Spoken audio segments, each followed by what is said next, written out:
Bonjour, je m'appelle Julie Théa. Bienvenue sur notre émission Parlons de livres. Je vous rappelle, notre émission est destinée à promouvoir la lecture.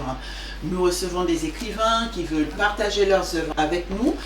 C'est afin de vous les faire découvrir et vous inciter à les lire. Aujourd'hui, nous avons donc un nouvel invité. Il s'agit de Monsieur Barasek. Nous allons parler de son livre Tribulation. Voilà, un beau roman, belle couverture. Bonjour Monsieur Barasek. Bonjour Judith. Ouais, merci pour l'invitation. Je vous en prie, c'est un plaisir de vous revoir sur la chaîne, donc vraiment super. Là c'est votre deuxième roman, très beau roman, très beau roman. Merci. Je vais vous demander de vous représenter aux personnes qui nous regardent. Barasek, je suis écrivain, romancier sénégalais.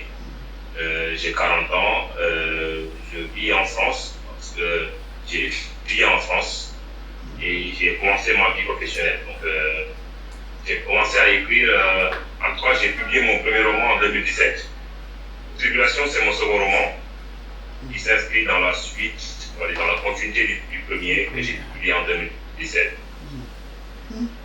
Et pour lequel j'ai eu l'honneur d'avoir été votre invité à cette émission pour parler du livre qui s'appelle De cendres et de larmes. Et à la fin de l'émission, je vous avais dit que j'avais publié fraîchement la suite, qui est assez originale, on va dire, qui s'inscrit dans mon intention, dans une sorte de trilogie. Donc mon intention est de faire 3 romans en fait, qui campent depuis le Sénégal, on va dire des années 80, 90 à 2000. D'accord. Super. Avec 3 focus différents, mais... Oui. Vous anticipez, du coup, voilà, je vais donc vous demander de dire aux auditeurs un petit peu, nous dire, alors le premier, De cendres et de larmes, oui, on savait déjà ce qui se passait dans la Casamance, tout ça, et là c'est la suite.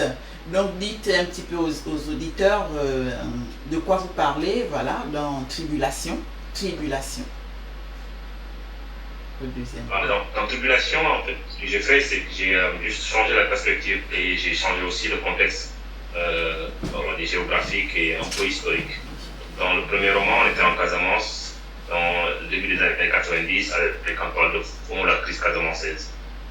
Donc, il y avait un personnage un peu mineur dans le premier, Fallou, que j'ai replacé dans son contexte, on va dire, originel, qui est Dakar, et avec un contexte nouveau, qui est l'assassinat d'un juge constitutionnel au Sénégal en 1993. Et ces faits sont des faits réels. Donc, je m'appuie sur un fait réel, comme toile de fond, et j'essaie aussi d'amener le lecteur à découvrir, on va dire, un monde nouveau qui est le Sénégal, ou les grandes villes africaines, des proscrits, des gens qu'on ne voit jamais, des délinquants, des gens qui vivent dans le milieu, et essayer de comprendre le cheminement singulier de 2 individus amis, donc à travers Dakar, le Dakar by Night. C'est ça, donc les 2 personnages, Fallou et Diamoy. Et Diomaye, voilà, j'invente Diomaye. Ouais. Alors Fallou, du coup, passe de gangsterisme à flic. C'est ça. C'est un parcours qui n'est pas très singulier, on va dire, parce que ça existe aussi bien en Afrique qu'ici, des gens qui passent d'indic à suppléant, voire à officier de police. Mais ce qui est intéressant dans le parcours de Fallou, on va dire, c'est de voir que Fallou, contrairement à Diomaye, il n'assume pas son côté délinquant. Il hésite entre tout le monde. Il a le pied, on va dire, les 2 pieds un peu écartelés. Il a été délinquant. Mais lorsque l'occasion s'est présentée pour lui de faire autre chose, il a essayé de prendre sa chance, changer.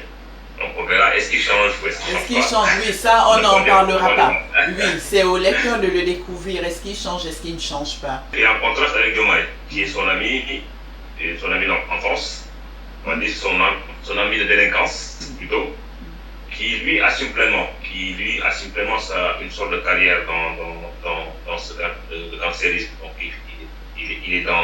il a épousé comme métier. Donc il y a un côté rationnel dans ce qu'il fait. Donc c'est calculé, c'est maîtrisé, c'est dans un chemin de professionnalisme. Il professionnalise son métier de gangster. Alors que Fallou, bien qu'ayant l'âme, on va dire, délinquante, hésite. Il est tiraillé entre deux mondes. Oui, c'est ça. Et puis la question quand même qui vient quand on lit ça, on se pose la question, qu'est-ce qui pousse les jeunes à se lancer comme ça dans la délinquance? On voit un petit peu dans le système dans lequel ils évoluent. Voilà, un système pas juste, vous le dites dans le livre, un système qui en fait encourage l'incompétence, hein, et donc du coup ça ne laisse pas vraiment beaucoup de chance aux jeunes de s'en sortir.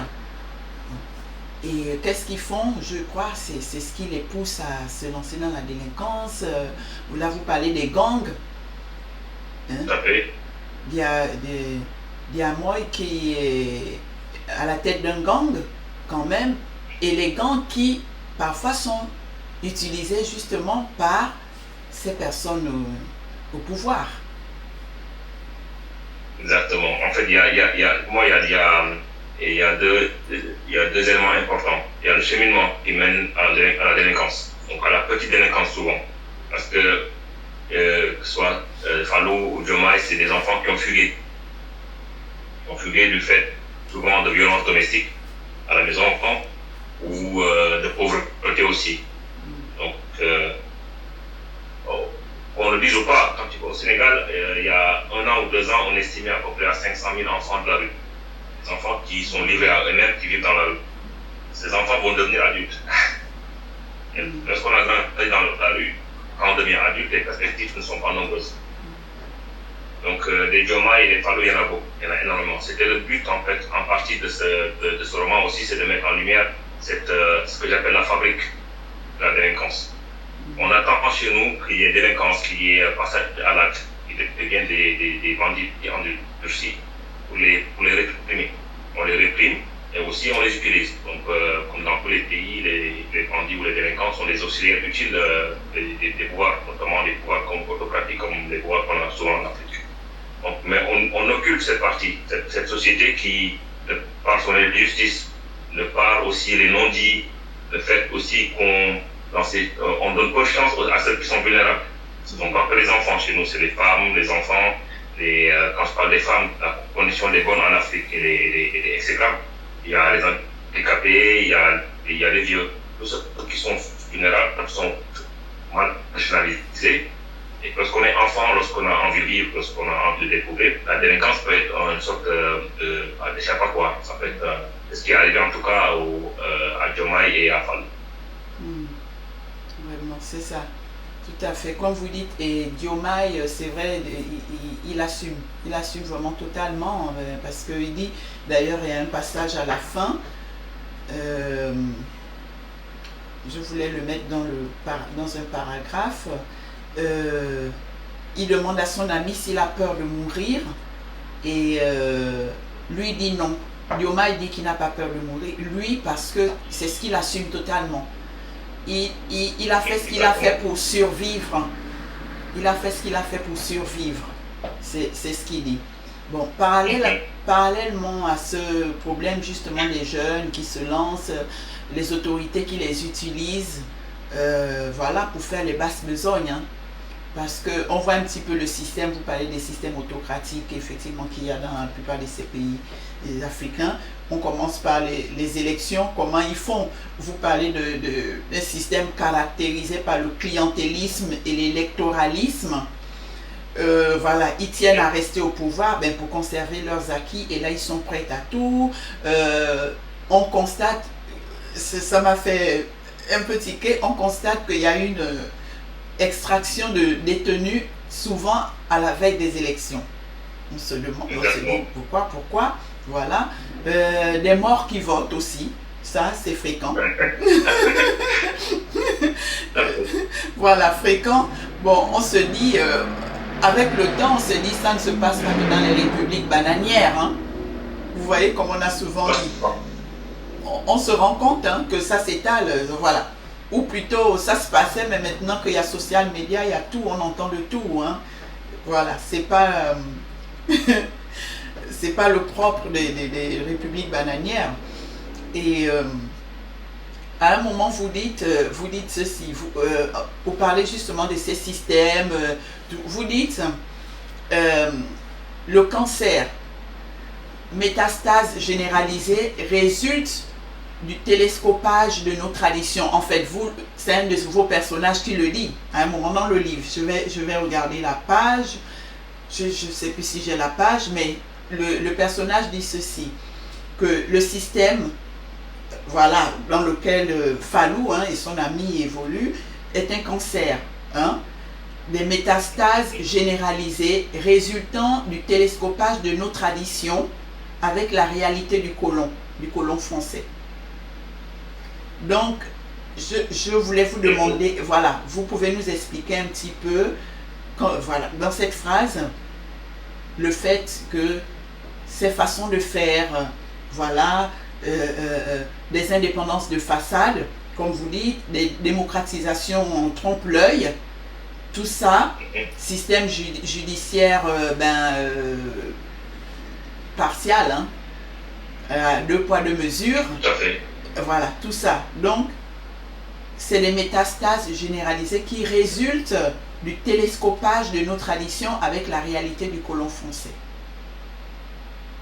Ce que je veux dire par là, c'est que, et vous avez commencé à le dire quand vous dites que le système politique que je décris n'est pas propre aux pays africains. C'est vrai. Ce qui est particulier, c'est que nous avons pris le mauvais dans ce système-là et nous n'avons pas pris les avantages. Quand je parle d'électoralisme, c'est que chez nous, la démocratie, c'est le fait de voter à échéance régulière. Peu importe que le reste, les autres piliers de la démocratie ne soient pas respectés. Par exemple, une justice impartiale, c'est ce qui fait la démocratie. Ce n'est pas le fait de voter à échéance régulière et de choisir un président ou des députés. Donc, pour moi, la greffe n'a pas pris. Donc, il y a une greffe qui devait se faire entre nos réalités et un système importé. La démocratie, l'école, les institutions que nous avons chez nous ont été importées. Il s'agit de systèmes qu'on peut considérer comme exogènes. Ils sont venus se greffer sur une réalité endogène et la greffe n'a pas pris. Et quand une greffe ne prend pas, quand on greffe à encore un organe étranger et que ça ne prend pas, il y a des risques de développement de cellules cancéreuses, etc. Donc, ce que j'explique, c'est que l'organe qui a été greffé n'a pas été choisi par le corps. Le corps, c'est, on va dire, nos sociétés. On nous a imposé des organes, que sont l'école coloniale. L'école coloniale, jusqu'à présent, chez nous, c'est une école héritée du colon. Jusqu'à présent, au Sénégal, on continue à apprendre en français. Alors que nous avons des langues qui sont aussi capables que les autres langues de supporter la pensée scientifique, la pensée critique et la pensée philosophique. Des auteurs comme Cheikh Diop, ou Théodore, ou Obenga, c'est admis. Mais nous continuons à apprendre en français, en anglais et de plus en plus en chinois. Parce que le centre de gravité se déplace vers l'Est. Au lieu de repenser, entre guillemets, nos stratégies de développement, nos sociétés, nos projets de bien en commun à partir de nos réalités, on suit le mouvement. Donc, on a été, entre guillemets, à l'école française, d'autres à l'école anglaise. Maintenant que le monde se dépasse vers l'Asie, on va être à l'école chinoise. C'est-à-dire, on va refaire les mêmes erreurs et, comme on dit, les mêmes causes. Les mêmes effets. Plus aux mêmes effets. Les mêmes effets, oui. Donc, quand je parle de cancer, c'est dans cette vision imagée d'un corps étranger greffé d'organes étrangers greffés à un corps qui n'a pas choisi ses organes. Et il y a incompatibilité flagrante. Mais on s'entête à continuer à perpétuer ces incohérences qui font que, au bout de 60 ans d'indépendance, c'est que dans le Sénégal, le pays n'a pas bougé et voire pire, je pense qu'on a reculé sur beaucoup d'aspects. Exact. Rien que s'il faut parler des systèmes dans tous ces pays africains qui parlent de démocratisation. Comme vous dites, c'est un dur apprentissage de la démocratie. C'est quoi la démocratie finalement? Pourquoi penser que la démocratie au sens occidental équivaut à la démocratie dans les sociétés africaines. Ouais. Il faut vraiment se poser des questions. Il faut vraiment se poser des questions Ouais. On se pose pas de questions et pour moi en fait le fait de ces questions qui sont des questions on va dire d'ordre global, les ramener à des réalités humaines, on va dire à des dimensions humaines, c'est-à-dire à Fallou, à Diomaye, à John et à d'autres, à Bintou, etc. Ça permet de montrer que les choix politiques, les choix des États ont des conséquences, on va dire, physiques, des conséquences directes sur le quotidien des gens. Et les drames qu'on voit au quotidien, qui sont tellement nombreux que ça devient des faits divers chez nous, sont les conséquences directes du fait que moins de 20% d'une classe d'âge au Sénégal arrive au niveau bac plus niveau études supérieures. Donc les 80% qui décrochent en cours de route, ils deviennent quoi? Une partie devient des Diomaye, une autre partie devient des Fallou, une autre partie devient des Bintou. Donc, etc. Et paradoxalement, il y a un personnage, donc le docteur Diagne, et en lisant, je pense que ça s'adresse un petit peu à lui. Quand vous dites ceci, vous dites ça que on trouve aussi des personnes éduquées. Par exemple, vous dites, plus une personne est éduquée ou en apparence occidentalisée, plus elle est scélérate et férue de mysticisme. Donc, ça m'a fait penser au cas du docteur Diagne, dans le personnage du livre qui effectivement apparaît personne éduquée, voilà, personne vertueuse, tout ça, mais après, ce qui se passe derrière, on se dit c'est... chaque personnage représente une partie de la société africaine actuelle, ou des années 90, mais là, on n'a pas beaucoup changé. Je donne un exemple, parce que le Dr Diagne, qui est à la fois éduqué, qui est aussi dans l'occultisme, on peut voir ce genre de démonstration, par exemple, lorsqu'il y a des changements de postes ministériels, ça, des passages de témoins. Donc, au Sénégal, on voit les gens venir avec le marabout. Ça veut dire que le nouveau ministre, avant de s'installer, il va venir avec un féticheur. Il va venir faire des incantations, etc. Donc, c'est comme ça, au vu et au su de tout le monde. Au vu et au su de tout le monde, alors que c'est des gens qui sont parmi les plus éduqués du pays. Qui pour avoir fait les Yale ou Harvard, peu importe, qui ont été à l'école occidentale, qui ont vu les méthodes occidentales de l'intérieur. Mais dès qu'ils arrivent en Afrique, ils perdent entre guillemets le côté rationnel, où ils arrivent entre guillemets à faire vivre ces deux aspects, à la fois le côté rationnel et le côté totalement obscurantiste. Ah oui, vraiment paradoxal, hein, comme attitude. Je pense que c'est Axel Kavou qui disait cela, qui disait le fait que les élites africaines n'arrivent pas à tirer le peuple vers le haut, c'est que fondamentalement les élites ne sont des champions du peuple. Et les moyens qui sont mis à leur disposition ne servent pas à élever le peuple, mais à développer l'état du peuple avec un effet zoom.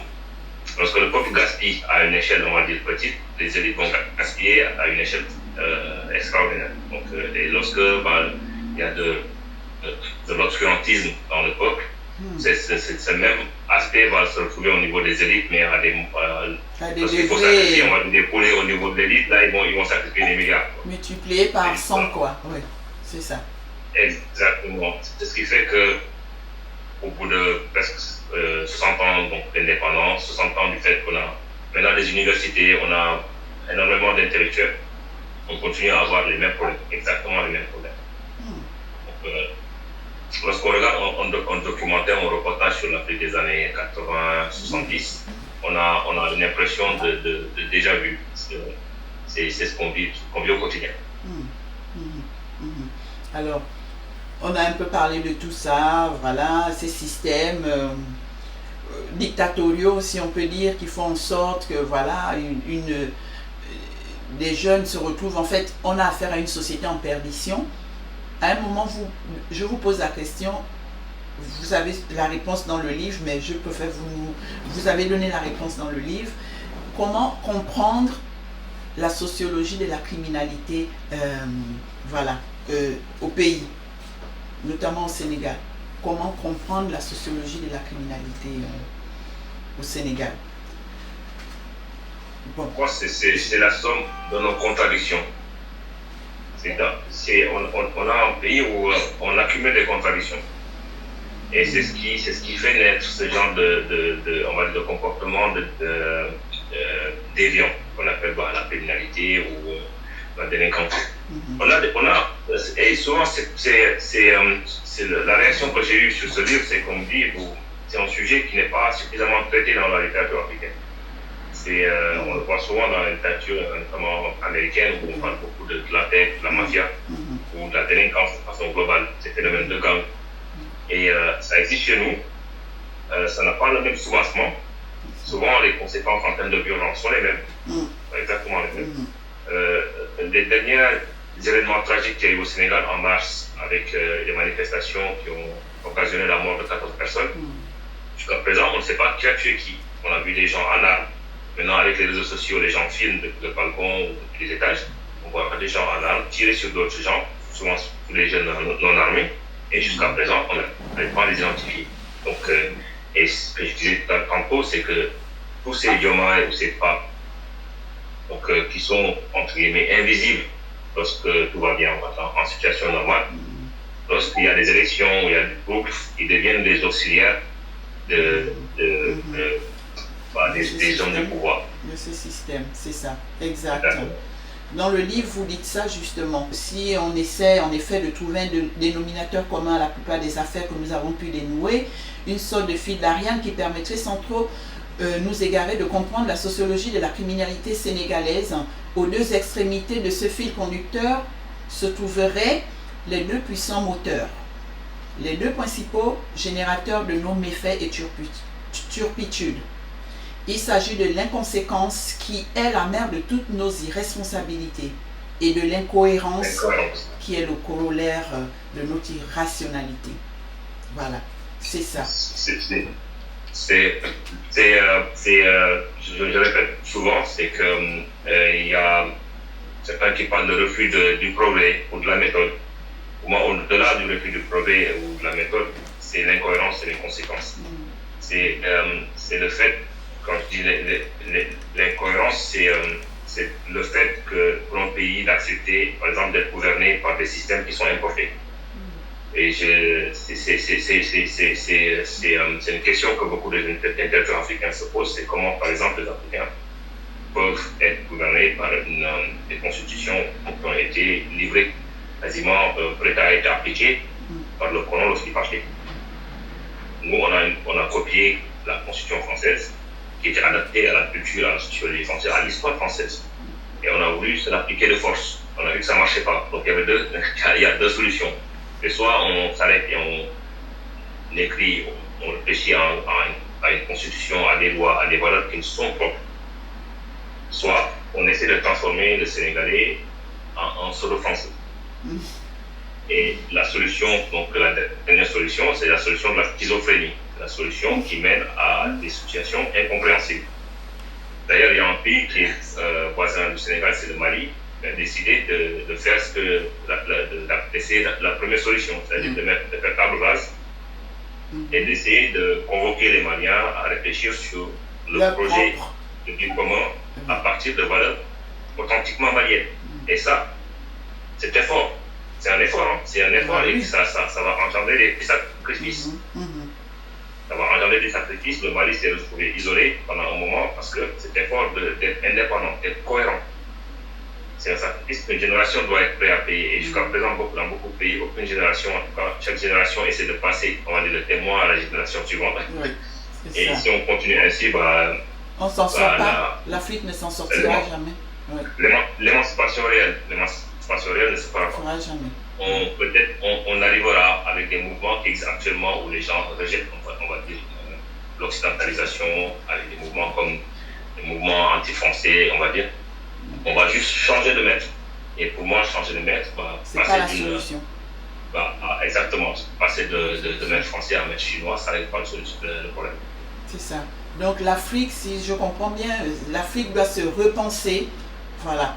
C'est-à-dire adopter un système avec ses propres traditions, du moins sa propre culture, je veux dire. Sa propre culture. Exactement. Pour moi, il faut mettre donc, de la cohérence et de la conséquence. La conséquence, je dirais que c'est le colonel. C'est le fait de, lorsqu'on organise les conditions du chaos ou de l'instabilité ou de l'échec, il ne faut pas s'étonner qu'il y ait échec. Il ne faut pas étonner qu'il y ait échec. Donc nous, on organise les conditions. On fait en sorte, par exemple, dans l'école africaine, dans l'école sénégalaise, on a substitué la qualité à la quantité, juste pour faire plaisir, on va dire, à l'ONU, pour embellir les statistiques. Et on s'étonne que 10 ans ou 15 ans après, que le niveau général soit affaissé. Le niveau général, c'est affaissé. Ça veut dire qu'il y a une génération quasiment de sacrifiés. On arrive avec des gens à l'université qui sont incapables de structurer des idées. Parce qu'il y a des choix politiques totalement incohérents qui ont été faits. Et derrière, les conséquences, on n'arrive pas à les assumer. En gros, ça fait vraiment une jeunesse sacrifiée, un futur compromettant, du moins, voilà, on ne voit pas arriver le bout, quoi. C'est quoi la jeunesse de demain? La jeunesse africaine de demain, on se demande. De quoi sera-t-elle capable? Le chantier, c'est ça. Le chantier, c'est le chantier de la cohérence. Donc, la cohérence, c'est s'organiser. Organiser nos sociétés en cohérence avec nos valeurs, avec nos identités qui sont multiples, qui sont diverses. Mais accepter à un moment donné de faire des assises, on va dire. Dans beaucoup de pays, ça a été les conférences nationales. Ils n'ont peut-être pas servi à grand-chose parce que la bonne question n'a pas été posée. C'est que les systèmes actuels ne sont pas à réformer, elles sont à être abandonnées. C'est juste ça. Il faut abandonner, il faut partir il faut faire table rase. Et être prêt à en payer les conséquences, c'est-à-dire une génération qui va vivre dans l'austérité, qui va peut-être vivre isolée du monde, on va dire, contre son gré, comme les Maliens le subissent, comme les Burkinabés lorsqu'ils ont changé de système, ont eu des pressions. Donc accepter cela, mais travailler à créer, on va dire, un système qui soit vertueux. Vertueux dans le sens où fondé avec des valeurs piliers qui sont des valeurs authentiquement africaines. C'est ça. De toute façon, dans toute chose, il faut des sacrifices. Hein. Et on revient justement au fameux dicton, la liberté ne se donne pas, elle s'arrache. Exactement. Ouais. Exactement. Et j'ai discuté avec certains lecteurs sur le livre, ils me disaient en fait, c'est un livre, c'est moins un roman, c'est un livre à la fois social, on va dire, et politique. Il y a beaucoup de politique. J'ai choisi l'arrière-plan politique parce que je pense que les questions de sociales dans la délinquance maritime sont des questions sociales, sont éminemment politiques. Ce sont des choix politiques qui ont amené à ces conséquences. Bien sûr, ce n'est que la conséquence. C'est parce que les deux protagonistes que sont Joma et Fadou sont des enfants de paysans.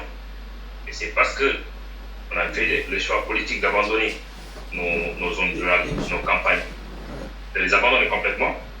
Et les enfants de paysans ne sont pas devenus paysans, sont devenus, on va dire, garagistes ou apprentis à Dakar. Ils sont venus se débrouiller et se chercher à Dakar. Sans une éducation, sans la famille, sans la structure à Dakar. Aucune base, c'est ça. On les a jetés dans les bras de la délinquance. Oui. Et c'est là que la conséquence pour moi est convoquée, parce que lorsqu'on crée les conditions de faire dévier sa jeunesse, il ne faut pas s'étonner qu'elle dans tous les sens. Tout à fait. Exactement. Bien dit, bien dit. Vraiment, vous nous avez bien édifié là-dessus, hein. Bien édifié. Hein. Vous voyez, je n'ai pas besoin de dire quoi que ce soit. Vous êtes bien placés, vous nous avez vraiment bien édifié. Voilà, mesdames et messieurs, Tribulation de Monsieur Barasek. Vraiment, lisez, c'est très intéressant. Comme il a dit, il y a des faits sociaux, c'est tout, c'est politique également, parce que les deux sont liés. Ça, c'est sûr. Lisez le livre, on en lit, c'est forcément lié. L'une est la conséquence de l'autre. Donc, c'est vraiment très intéressant. Vraiment, Monsieur Barra, encore une fois, très bon livre.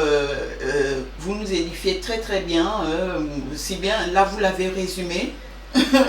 Voilà, vous l'avez résumé. C'est au lecteur vraiment d'avoir la curiosité et le prendre, les lire et voir les détails. Voilà. Il a vraiment bien résumé, il nous a bien édifié, comme quoi effectivement ça revient à ce qu'on dit, on ne leur donne pas de chance. Les jeunes, il faut vraiment leur donner les chances de s'en sortir. Et puis son copain, lui, qui n'a aucun remords, parce qu'il n'a connu que ça. Il a fait ça pour vivre, voilà, pour survivre, et il n'a rien connu d'autre. Et c'est ce qui est, en tout cas, sans jugement moral en fait, sans jugement moral, que ce soit les deux choix sans jugement moral, se valent parce que si on se met dans la peau de Diomaye, est-ce qu'on aurait eu un autre choix à regretter, est-ce qu'on aurait eu des remords? Donc c'est bien beau d'avoir à juger lorsqu'on n'a pas été dans des conditions qui nous poussent réellement dans un sens. Et c'est Diomaye est sur les rails, on va dire. Il n'a pas le choix. Et Fallou, malgré le fait qu'il ait envie de changer, la société lui refuse ce changement. C'est ça. C'est les sociétés qui n'ont pas d'opportunité et qui surtout n'ont pas de seconde chance. La seconde, il n'y a ni première chance ni seconde chance, on va dire. Vraiment, encore merci à vous, Monsieur Barasek. Vraiment merci. C'est moi, merci. Mesdames et messieurs, voilà, vous dites rapidement aux auditeurs où est-ce qu'on se procure le livre. Est-ce que c'est dans des librairies où vous êtes Oui, on peut le retrouver sur Amazon et sur les librairies à la FNAC ici en France. D'accord, la FNAC. Chez l'Armatan qui est mon éditeur. D'accord, ok. Voilà, mesdames et messieurs, vous savez où vous trouvez ce livre, vraiment lisez-le. Il est très très bien. Vraiment, on s'interroge. En fait, c'est vraiment un miroir de ce qui se passe dans les systèmes politiques. On parle surtout de l'Afrique, parce que vraiment, l'Afrique est-elle à repenser, à revoir. Ce sera à vous d'en juger. Lisez le livre. Nous vous remercions de nous avoir suivis. Un grand merci à vous, Monsieur Barra. Vraiment merci, Monsieur Barasek. Voilà, à très bientôt. Mesdames et messieurs, voilà, on vient donc d'écouter avec grand intérêt Monsieur Barasek. Il nous a vraiment bien informé, bien édifié par rapport à son livre, Tribulation, comme il dit, c'est social, c'est politique, voilà. Et il faut le prendre comme c'est parce que les deux sont liés. Après avoir lu ce livre, la question qui revient, c'est comment faire pour s'en sortir? Comment faire pour s'en sortir? Quand on regarde la plupart de ces pays africains, parce que le système qu'il décrit là-dedans, c'est quand même propre aux pays africains. Comment faire pour s'en sortir? Tous ces jeunes qui sont abandonnés à eux-mêmes, il parle du Sénégal où il a donné le chiffre, on dénombre tellement d'enfants de la rue. Les enfants sont dans la rue, ils grandissent là-dedans, mais quel genre d'adultes vont-ils devenir? Ayant grandi, non encadrés, comme on dit, tout seul, livrés à la nature, qu'est-ce que ça donne après? Pas tous, bien sûr, mais en général, ils se retrouvent des pauvres, c'est dans des gangs, embrigadés dans des gangs, voilà, ils braquent pour survivre, ils volent pour survivre. Que font les autorités? Que font les gouvernements? Dans le livre quand même, M. Barra essaie, en réfléchissant lui-même, il s'est dit que faut-il faire pour s'en sortir? J'ai retenu une idée qu'il a effectivement donnée où il dit est-ce qu'il faudra peut-être ce qu'il appelle lui une dictature vertueuse, c'est-à-dire un système hypothétique où il pourrait y avoir un équilibre entre bienveillance, comme il dit, et fermeté. On se demande, est-ce possible ou est-ce est-ce tout simplement une utopie? Mais bon, restons optimistes, hein. Restons optimistes, parce que il faudra vraiment une solution s'impose, une solution pour l'éveil des consciences et des peuples aliénés. Et il faut une solution pour remédier à tous ces abus constatés dans la plupart de ces systèmes au niveau des pays africains. Voilà. Donc, lisez le livre, mesdames et messieurs. Chacun se fera son idée de ses réflexions. Voilà. N'hésitez pas, quand vous achetez un livre d'écrivain, allez sur les sites de vente des livres ou alors sur les pages Facebook des écrivains. Laissez vos avis, laissez vos commentaires après avoir lu le livre. Si vous aimez Parlons le livre, le contenu de Parlons le livre vous plaît, n'hésitez pas, encouragez-nous, abonnez-vous, mettez le pouce, likez et partagez. Mesdames et messieurs, je vous remercie de nous avoir suivis. On se dit à très bientôt.